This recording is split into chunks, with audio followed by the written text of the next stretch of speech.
kung sakasakali lang po naman, ano ho, hindi ho tayo presumptuous, ika nga, kung nakikinig ang Presidente Marcos Jr., opo, sa isang Coco Pimentel, ano ho ba ang inyong maaaring sabihin sa kanya tungkol po dito nga sa usapin po ng pagpapatawag sa special session?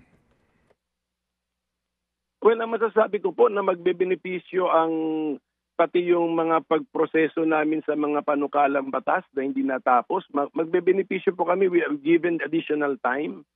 Medyo siguro may mga 5 hanggang 10 na mga panukalang batas na pwede namin itackle sa special session. So makabuluhan po ang pwede natin maggawing makabuluhan ang special session. Gawin natin itong tunay na legislative special session at ilagay natin dun yung mga batas na kailangan pa naming kilusan para madagdagan yung oras na anim na lang na araw sa Hunyo. So, mas marami po tayo ma-achieve, lalo na po yung mga nasa LEDAC priorities, yung priorities ng parehong executive and legislative.